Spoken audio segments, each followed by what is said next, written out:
Hi, I'm Francina, I'm Jackie. and welcome to the Rest, Love, and Justice podcast. This podcast is an inquiry into whether rest and love and justice can produce transformative social change. The dominant narrative is this overwork and this glorification of it, especially in the justice space. And here, we're going to question that notion.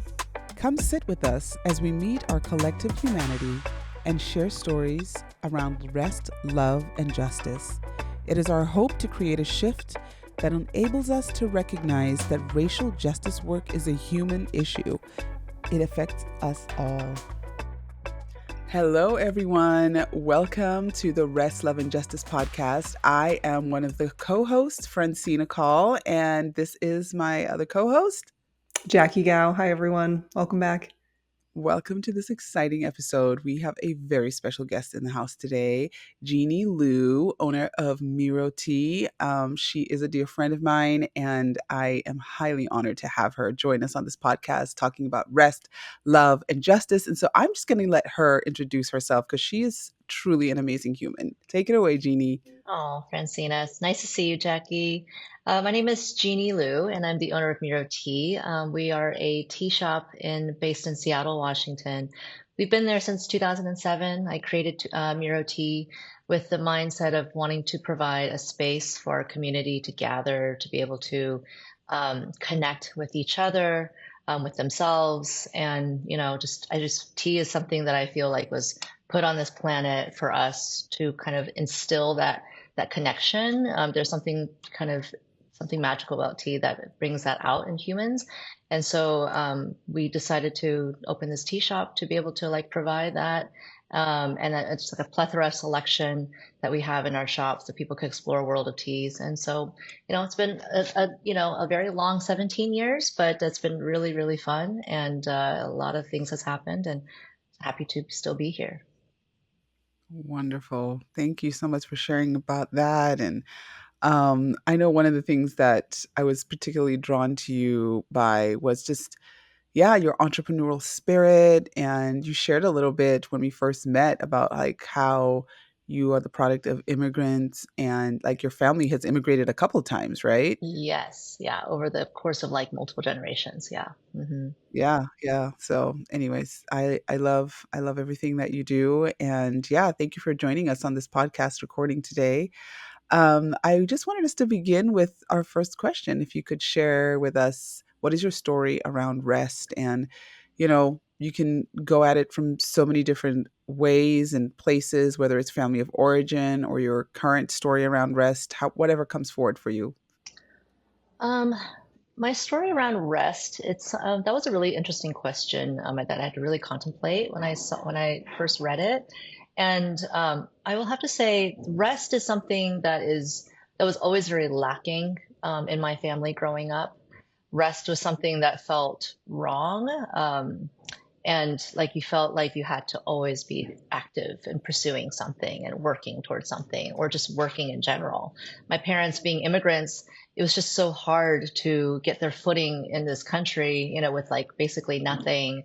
And in order for them to kind of keep up and try to catch on, to be able to have those savings, to be able to advance in their profession, which is just, small business owners, to keep that afloat, there was no real opportunity for rest. Rest meant potential failure, basically, because it was just so hard. It was recession after recession over the years that when we were in this country. So I didn't have very good examples of rest, honestly. Just seeing my parents work 7 days a week, 11 hours a day for decades, there was I didn't know what rest looked like, honestly. But my situation is a very different situation from my parents. Me owning a business is not this kind of life or death situation, where I have to have a business in order to support my family because I had no other options, kind of a thing. So I was given kind of this privilege to be able to consider what rest meant for me over the years, right? Especially as I found myself mimicking my parents and their work ethic of just kind of go, go, go, go, go. There is no day off. There is no time off.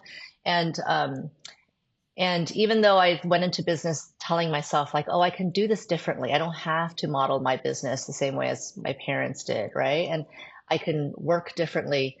You can't kind of help but to kind of go into this kind of like old, like almost like it's in your bones and your DNA kind of a thing, right? Where you start modeling your parents if you find yourself doing that. And so what I end up doing is that I find myself like just running away. I like I force myself, I go buy myself a ticket somewhere. I'm like, I have to extract myself out of this situation in order for me to break this habit, this routine that I'm in. And so yeah, I do that. And rest is honestly these days a lot of just kind of like allowing myself this, like, you know, what you focus on, Francina, which is stillness, right? To sit, Hmm. to contemplate, to think. And that just feels like such a luxury these days. And that's Yeah, what I seek yeah, out a lot of now. yeah. Thank you for sharing. I actually had a deeper question because I think it will help our audience to kind of also connect what you shared about your family, immigrating. Do you feel like, and if you feel open to sharing what country they immigrated from, and if rest was a part of that culture prior to coming to the US? Because I Right. think it's important to make the distinction or make the connection that is it the capitalism here that prevented the rest, and was there a rest culture in the country that they immigrated from or that you all immigrated from? That's a really, really good question. So my parents, my family over the last three, four generations, they were refugees from China to South Korea, and from the Hmm. 1940s. And my grandparents and great grandparents were there very young. And in order to make it there over the last three generations or so, there really was no opportunity for rest either. Like the laws over there in South Korea at the time, when they were there, were very discriminatory. Chinese people were not allowed to own land. They were not allowed to go to college there. They were not allowed to own homes without like, you know, having to like buy property outright. Um, and they weren't allowed to have, you know, they can't work, they couldn't work amongst the public. So they had to own, so the only way they could survive was to open restaurants or open some kind of business, similar to what happened Mm, here in the US with the Chinese population here when they first moved to the US. And so in order with those kinds of, you know, constrictions around the community, you know, you kind of, in order to like keep up, in order to survive, you do have to kind of keep going, right? Like there is no yeah, opportunity yeah. for rest.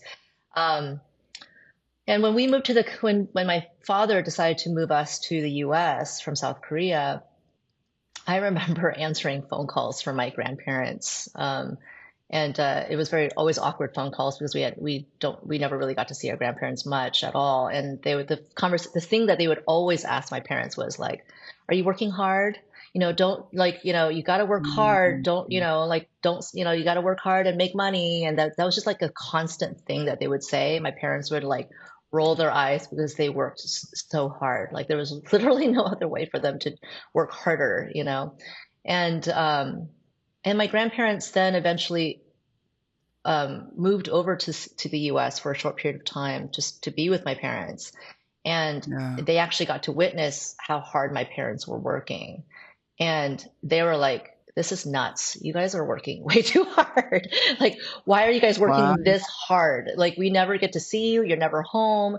And my parents were like, you know, you have been pushing us to work hard, and this is all we know that to Mhm, do now after doing this for so long, right?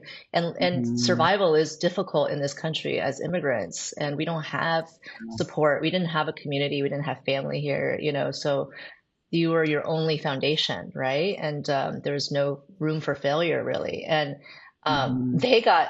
they were so stunned by the amount of work that my parents did that they actually moved back to South Korea because they were Wow. like, this is not fun for us. We don't get to see you guys. And that was like a big eye opener for us because what we realized was that like when we eventually did visit South Korea again, we are like, oh my gosh, they actually have a more balanced life, even though they do work a lot. They still Wow. worked like Mm, less than we did in the US. Like we that is were insane. extreme in the US. As immigrants in the US, we were very extreme. And so, yeah, like it's one of those things where we interpreted what our grandparents said was to work hard to this very nth degree that it was like even the immigrant families that we had in South Korea were like, you guys are nuts. You guys need to rest and you guys need to like balance your lives. So, yeah, Wow. Wow. yeah, it That I'm is was, fascinating. yeah.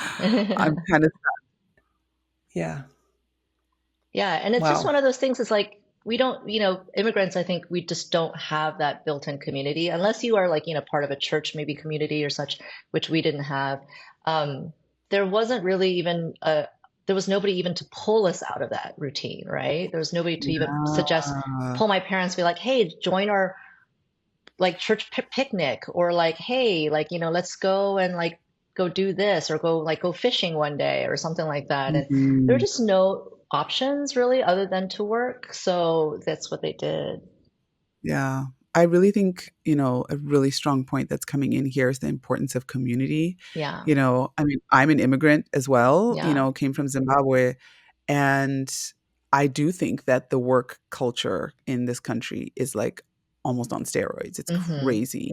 Mm-hmm. And that is the thing that draws people here is that Mm-hmm. you can you could have no education, Yeah. you could have nothing to your Yeah. name Yeah. and come here, and if you're willing to work hard to your death Yeah. almost, you can support your family back home, Yeah. you can keep it moving, right? And you bring forth such an important point that your community is what holds you and can pull you out of the frenzy, if you Right. will. And I love that your grandparents came here.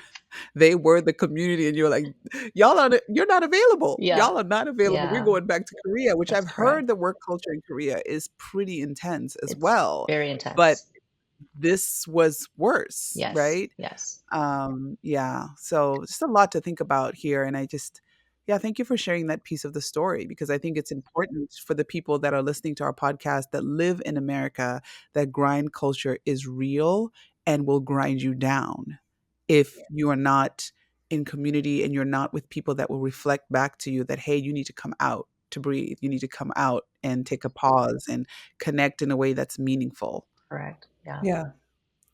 And I'm also like, I'm a first generation US citizen too. My parents came from Canada though. So, and also like there's just intersections of my privilege. Like my parents spoke English, like, and my dad's visa was sponsored, like, because he was in middle management, like there was just so many things that like point to the privilege of like coming to the US from Canada too. Like it's Mm-hmm. accepted, like the cultural norms are fairly similar. And so just like, yeah, just knowing too that like why I think that's something for me why I'm so passionate about justice is like why was my experience good when many people was Mm. like you had to just continue to work and Mhm. work and both both parents have to work that like you were describing Jeannie like 7 days a week 11 hours that wasn't my experience because of the privilege of Right. just coming on the other side of the border and having it not be something where yeah, where there was a new language that needed to be learned or had to go into a Mhm. small business or something like that for survival, Yeah. which I think Yeah. is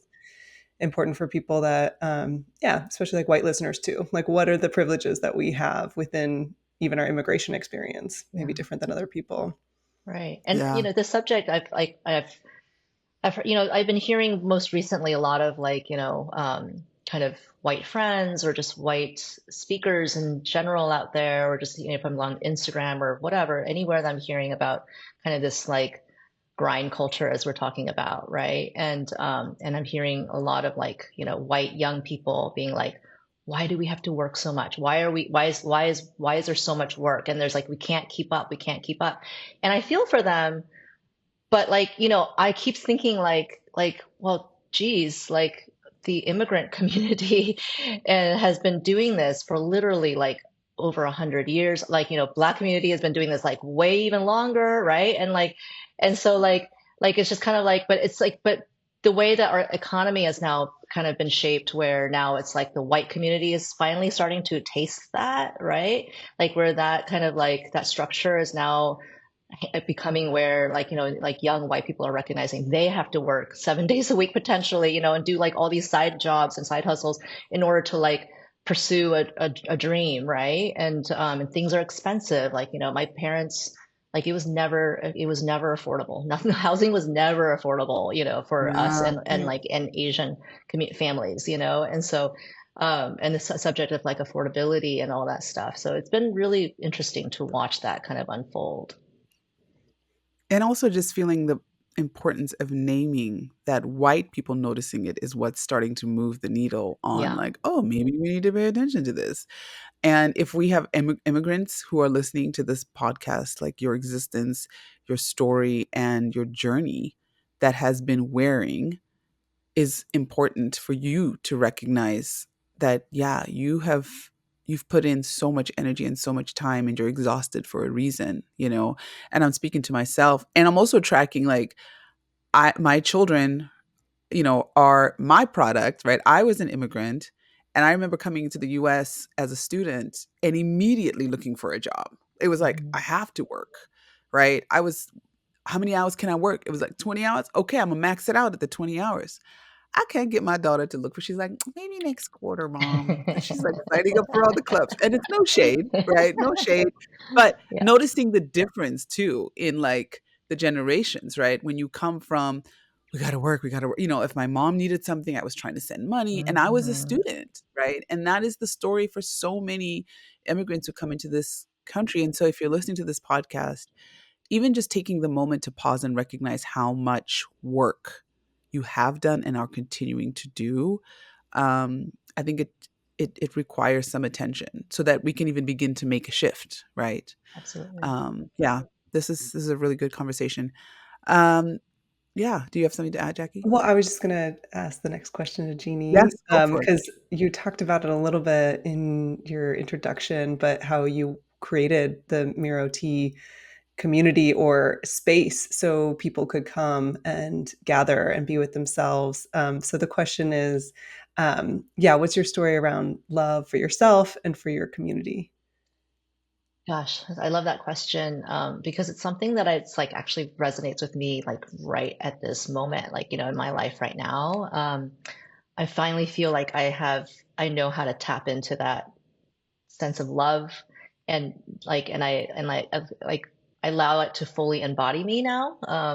Mhm, Similar to the rest story, there was not, I mean, I would say there was a lot of love. Like my parents loved us, obviously, but there was not a lot of like, love was not a subject, as in, it was never said, right? No one ever said, I love you, right? There was no, like, not even a hug, like, not even, there's no affection and anything like that. It was just always implied that love was there. The sacrifice was basically the signal that my family loved us so much that they would work this hard for us. And so the demonstration of love also was not modeled for us, right? And I grew up not knowing like what that looked like, right? Other than just assuming that it existed, right? And it wasn't until I met my husband, who is like the opposite of me, like so physically affectionate, always constantly showering with, me with love, that like I finally like I think it broke me down. I think it broke down that barrier of like, oh, like I think I can accept this, and I think this is a real thing that exists, that people do show love and it's okay, and we say we love each other and such, and it really has taken a lot of years, these many years, and for my business though, like when I started my business, it really was, like I said, to bring people together as a community, and they can kind of be in a space and sense each other, right? Like they could be alone or they could be together, but just be in each other's presence is such a healthy thing. And love was not quite in that um, formula at that moment. I wasn't really thinking about love as a subject, but I see now how much love does play into it. And because my customers, they are the most generous people, I swear. Like they just come up to me and be like, "Hey, are you the owner?" And like total stranger, right, technically, and be like, and then just like, shower me with like, love and how much the space means to them, how much Miro means to them. And they tell me stories of what they've, produced while they've been, hanging out at Miro all this time. And At first, it almost felt like, whoa, okay, this is too much. I didn't know how to accept it. But then now, like, I was like, oh, I recognize how this is a great life lesson for me, that these people come into the space, experience it, the space touches them in the way that is meaningful to them, and they reciprocate it to me with love. And I must receive that payment, for me to continue forth. So I can continue forth this with the business and like and continue to bring that energy into the space so that more people can come and experience the same thing. And then it multiplies, right? Hopefully they bring that to their home or to their other communities that they are a part of. And it's just this little tiny ways that I feel is doing our bit of good in that way. Like, and it's just I feel the love, like the employees, like all of us, just like I really feel the space radiates with love. Wow. I love this. I love that, when you started talking about your story around love, you came from a place that was not very demonstrative of love. And then you've gone and manifested this space that is just oozing with love for your community and helps other people connect with love. And, it's just really beautiful. Thank you for sharing. Thank you. Yeah. Yeah.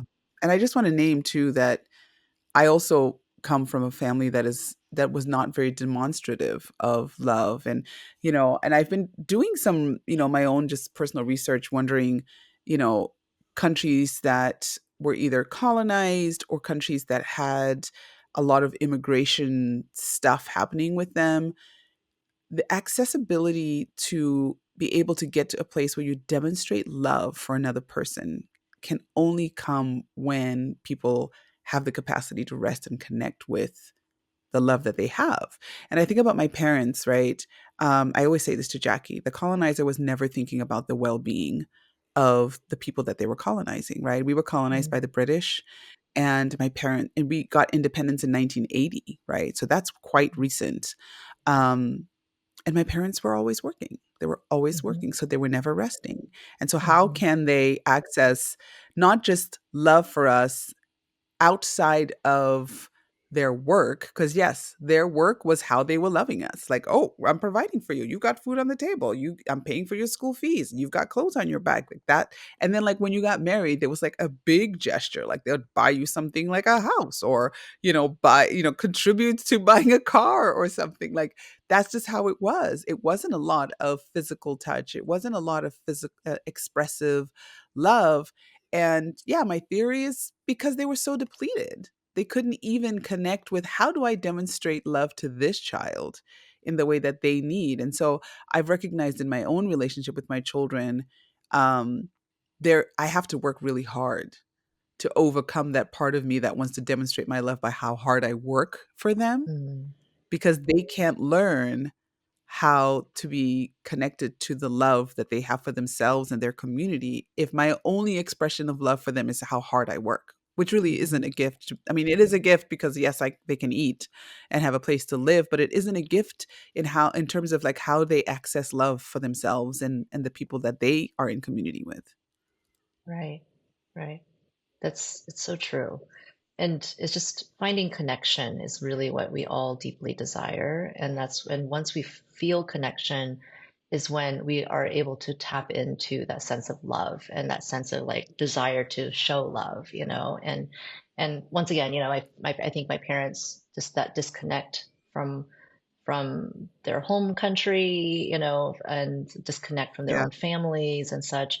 It just kind of perpetuated from there. Yeah, Yeah. absolutely. Yeah. And I think also like when you move to another country, I was watching a show the other day and this guy was talking about like, I need to plug into the love that you have for me. It was what he was saying on this call. Mm. Actually, I'm lying. It was a K-drama. He was like, Mm, okay. Okay. Okay. I So, need to plug yeah. he needed to connect with like her love for him. And I think Mm, about families that are immigrants. They miss the plug-in, if you will, yeah. to their people. There is an infusion of love that comes when you're around your people that fills you up in a way that you can't fill up when you're not around them. And Mm, so, yeah, I think that's an important piece to bring forward too. Like again, bringing forward the importance of finding community, especially if you're an immigrant and you're listening to this, and maybe you're stuck in that sort of cycle of loneliness that comes when you're an immigrant and you're like, man, I'm exhausted, I'm depleted. Finding community is a way that you can get some of that love connection, if you will, that can fill you back up so that you are continuously resourced, from that, yeah, from the love tank, if you will, that would happen when Right. you're with your people. Yeah. Absolutely. So anyway, yeah, so let's go to the last question that we have, which is, what is your story around justice? And that's a broad question. Yeah. So Yeah. if you need more detail, we're happy to like expound.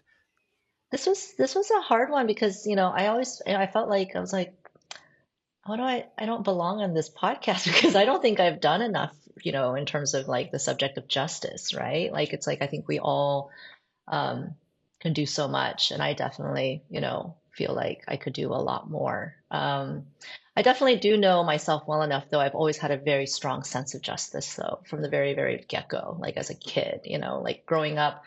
Um, I was always the kid that kind of like, if I sensed a child that was like a friend or a classmate who was overtly being left out, right? Or overtly being kind of like bullied or something, um, that sense of justice always like kicked in where I always was made sure that I went and talked to that person, right? Like just like to show that there's a person that they can like, that they're not alone, right? That like, oftentimes that bullying happens um, when people just see them as kind of like a lone person, and without a community, and they can therefore like take advantage of that and pick on them, let's say, right? So I always like noticed that with certain children and certain classmates, and would make sure that I connected with them to show that they had an ally, of some form, right? And and which hopefully would like mitigate some of that kind of difficulty for them in school.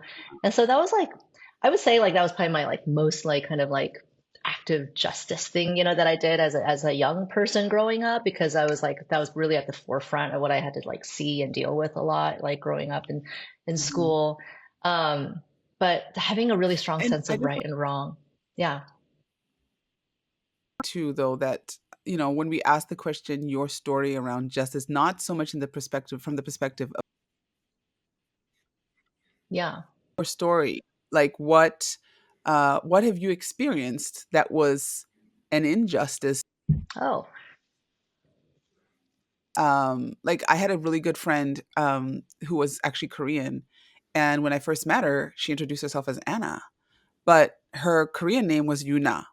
And she said when they moved to this country, they all had to change their names to English names so that they would stand out less. And for me, that's a story around justice, because you can't leave your home country and come to another country and and have to change your identity. Like that's hard. right. And that's her story, around like my whole family had to let go of what I was known. But so I on purpose called her Yuna. I always call her Yuna still, because I'm like, that's your Right. name. You should be called by Right. your name. Right. Well, I mean, thank you for clarifying that. That makes a totally different conversation. But still, yes, I mean, I had the exact same experience as well.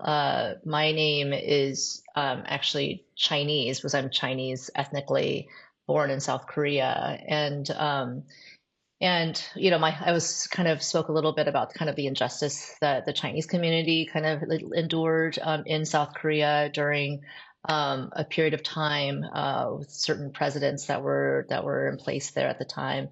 And so my father, who felt really grossly like mistreated as a Chinese immigrant in South Korea, decided to kind of like, he felt like, well, if I'm going to be treated as a second-rate citizen, I'm going to try it out in the US because maybe I'll have better luck here.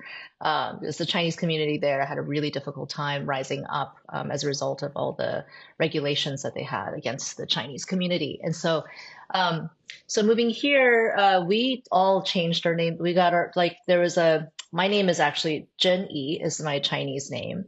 And it's so funny how like forever changed, like just from the presence of like one, um, what is it? Their like immigration officer, basically, Mhm. who like kind of intakes the immigrants, and he couldn't figure out how to transliterate our names into English.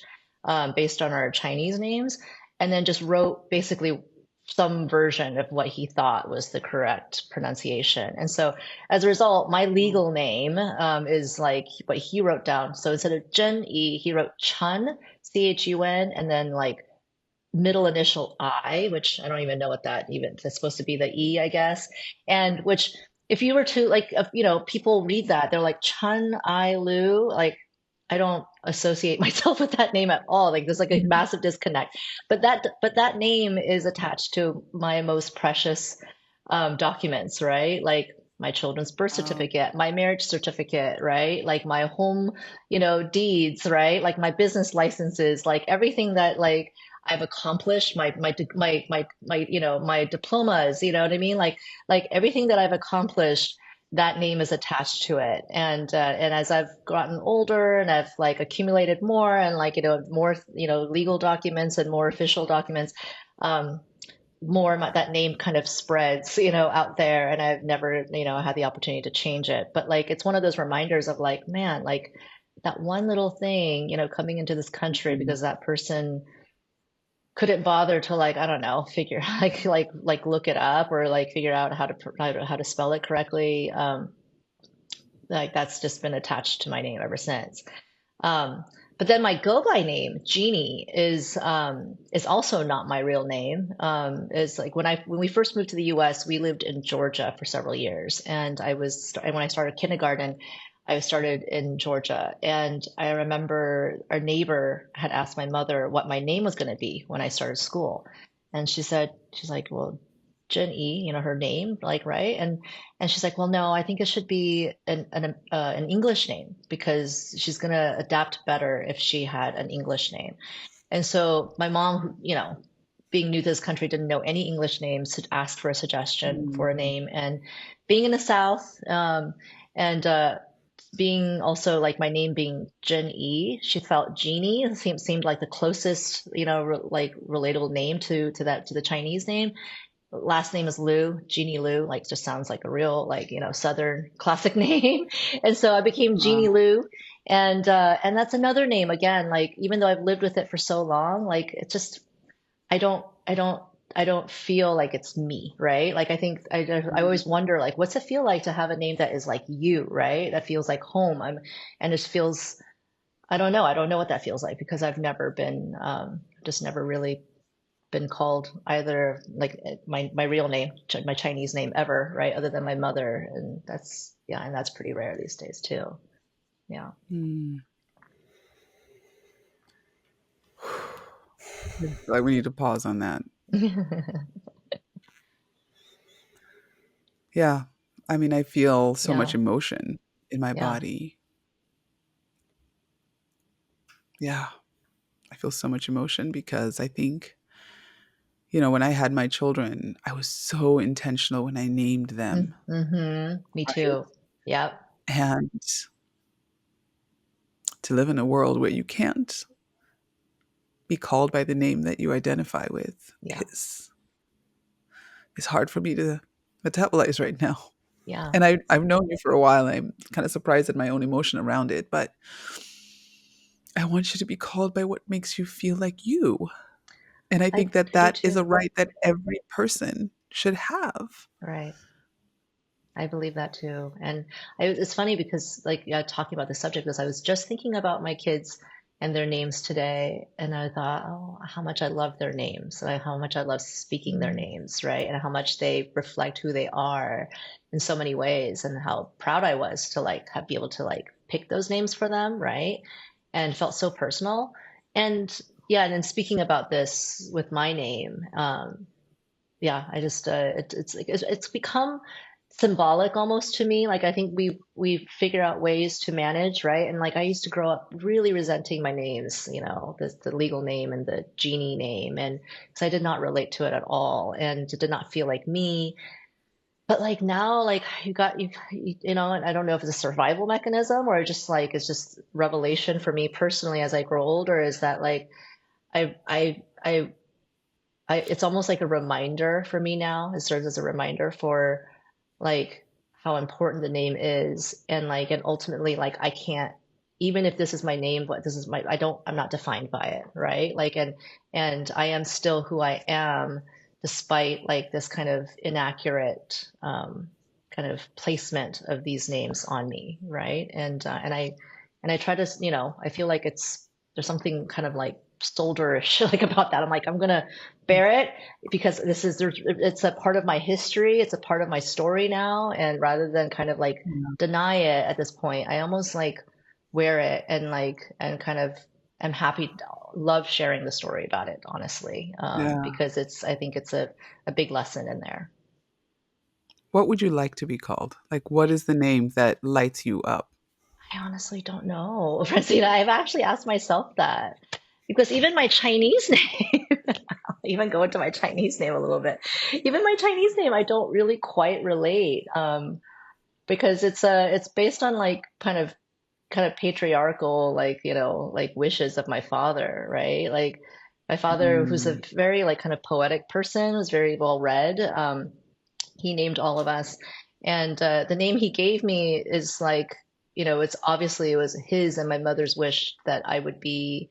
Jeannie means like very kind of like very good, like very sweet, very pleasant, like just very like palpable is how I always like to interpret it, right? And like, and it's like that kind of wish of like, oh, I have a daughter. I just want her to be like easygoing for everybody. I just want her to be like Mm. acceptable and like just easy, right? And kind and, Yeah. and sweet, like that kind of a thing. And I don't, and for me, I was like, that's your greatest hope for me was to like just be like pleasant for everybody, right? And so I don't even relate to my Chinese name all that much, honestly, Yeah. because it doesn't, I think I'm pretty pleasant. I think I'm very well likable and like, and I think I think I You accomplished are. that. I think I accomplished that, but I'm so much more. And I think it's not quite right either. Yeah. So it's these Mm. names. So the Wow. subject of names is like a very big thing for me. I name things very intentionally, I think because Yeah. of my experience with this. Mm. Wow.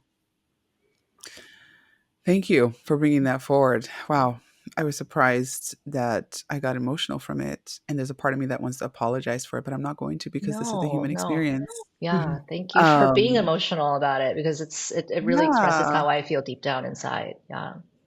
Yeah. Yeah. I hope as you continue to explore your journey, you find the name that is the fullest expression of who you are. Um, whatever that's going to be. And I'm grateful that I was here to witness you share that part of your story. I'm feeling like we need to pause and do a part two for our podcast. Also, just do a reset. Sure. I'm just so grateful that you were here with us today. Thank you for joining us, and please join us on the part two of this amazing conversation with Jeannie Liu. Thank you. Thanks, everyone. Peace and Peace and love. love. And that is our show for this week. This episode was produced by The City Music. As for me, I'm Jackie Gao, and thanks to my co-host, Francina Call. May you move through this week embodying rest, love, and justice in ways that are meaningful to you and your community. Thanks for joining us today. Peace Peace and and love. love.